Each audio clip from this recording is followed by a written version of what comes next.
Babara mero. Taona mkomana. Anemukurumbira izvo. Anonzi hulengende. Taona mkomana iye. Akamira parufu. Babara mero. Vamunangagwa. Iroro. Manda vandotaura. Roro. Rinonzi vamunangagwa. Makari nhonga mugano. 2017. Manda vandotaura. Manhonga roro. Nanhasi. Makari kukushira.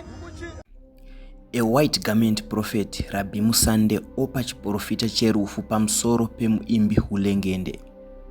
Pedzezvo abva apazve chimwe chiprofita pamusoro pemutungamiri wenyika President Emmerson Mnangagwa achivafananidza neroro. Ukuwo nerimwe divi Hulengende wacho haana kunonoka kupa reply pamusoro pechiprofita chaapiwa naRabbi Musande.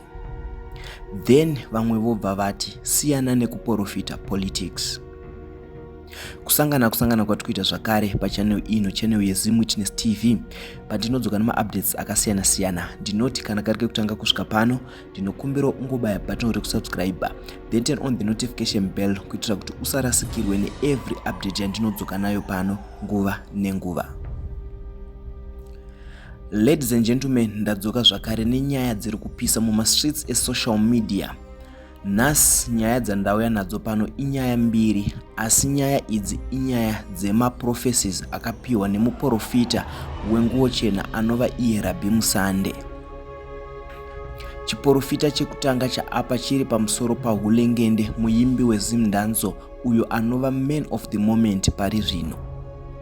Chiprofita chakataurwa pamusoro paHulengende ndecherufu, apo muprofita Rabbi Musande akati iye aona rufu rweshamwari yaHulengende iyo inonzi Tashinga ichinzi yafa netsaona yemumugwagwa, yaita tsaona iyi iri pamwe chete naHulengende wacho.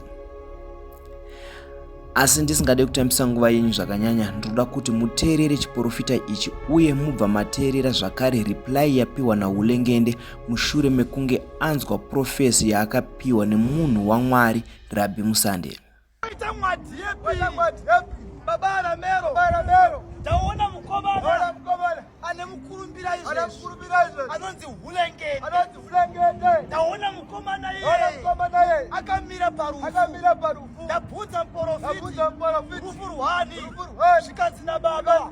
Nderwa Tashinga uyu abarwa 6 April. Taona Tashinga iye anovigwa muchivu. Mafira aita Babara mero afane tsaona tekadzi nababa. Enda unoudza mukomana uyu kuti iye naTashinga ndine nyaya navo. Chipiriyona yati ndida. Munyaya atakwe nemabwe, ini ndiri tambo chete inosunganidza denga nenyika, saka ndiri musvitsi wetsamba. Tanga tiri pamunamato webedside paiprofitwa varipo nevasipo, kunyange mutungamiri wedu wenyika pakakandwa tsananguro dzake. Uyo mukomana uyo ari kunzi Tashinga, izwi richindiverengesa rakati ndiye privilege, nekuda kwechikonzero chekuti ndakaona Hulengende akamira paguva rake, ndozvapanitaure zita rake, asi ndine tsamba yake yandisiri kuda kuisa pajekerere nekuda kwezvikonzero zvemweya. Uyo mukomana ndiri kuti Tashinga uyo meera gora, anoera gora ndo mutupo wake. Iye naKeni ndakawaona vakanyorwa pamhandi yemuti paine chikwangwani cherufu zvikanzi 2 years achararama dzakamuomera, achiri mwana mudiki nekuti ndewa 2002. Saka izwi rakati ndisvitse tsamba yakakwana. Vari kunditaka nemabwe madzina baba munyaya atakwe nemabwe. Ukataka munyaya wataka mweni wetsamba. Profitwa nyeyo anjaduramba chinzwa panapa. Chiprofita chinotoprofitwa. Nai. Chiprofita chinotoprofitwa isusu ane kumasowe. Takatu kuti unatsa profitwa tatokunda futi. Mazi amana musabva manyanyoba matya. Kutonge muneka kunge muda kunduraya.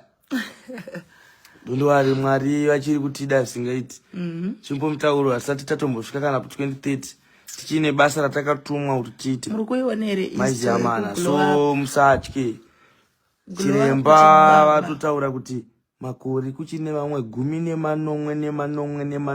makumi manomwe makore ari mberi. Asi hanzi ndaona zvemhinga mpinyi munzira yamaikoro. Waiziya iunga nongono hazvitadzi kudaro. Satani anga apinda mumba ufunga kuti munhu angatadze kufa. Satani anga apinda mumba. Waiziya Satani apinda mumba. Mazini yese ndobva makumba. Ziya izvinhu zvenyu amana. Saka unoona chilapi mambo moda kupuhwa menduro makatumwa nengirozi pamusoro penyika pano. Kozi Satani anga apinda mumba zveshuwa. Unogona kutourayiwa nemunhu ari pasaidi pako. Unogona kutourayiwa. Waiziya saka musabva manyanyotya mana.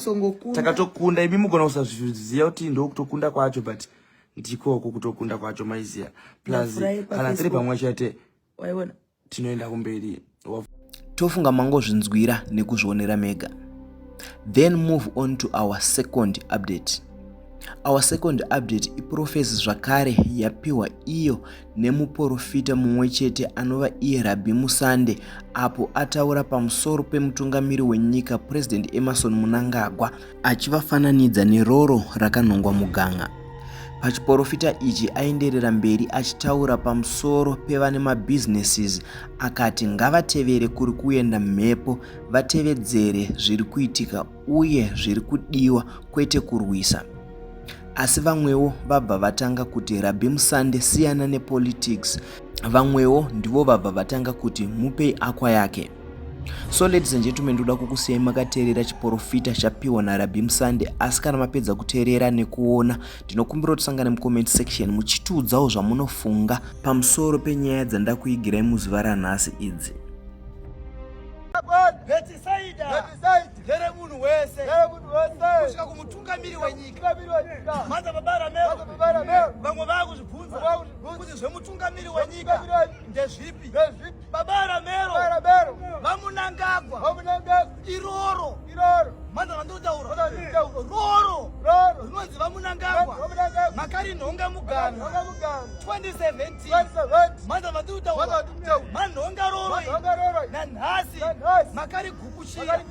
Tererai munzo imi vane meno ndanzina baba kana makudya roro iro musaitere kudunga musina kutsenga. Makadunga musina kutsenga munodzipwa. Chinotanga kutsenga wosvisvina wozodunga ukadaro rinogara unga. Vamwe varasika shona. Tererai zvandoda kutaura. Vanomedza roro iro vasina kutsenga vanodzipwa navo. Vanorisvipa vo vanomhanya kuvanhu votanga kuparidza kuti roro rakaipa. Babara mero chaipa chiyapa iroro here kana aita nekudunga asina kutsenga. Zvakanaka chiteererai imi vane mabhizimusi. Ndanzina baba musarwise mvura kwairi kuenda nako. Kana mvura ichienda kuchamhembe imi mituwinai muchienda kuchamhembe. Manza vatutaura kana mvura ichienda maodzanyemba imi mituwinai muchienda maodzanyemba. Mukadaro munosvipwa munyanza dzerugare. Ndanzi ndikusumei mashoko aya ndataura ndakakura. Manza vatutaura ndanzina baba iro iroro ramakanhonga muganonaika roro iro musaitere kudunga musina kutsenga munodzipwa varume.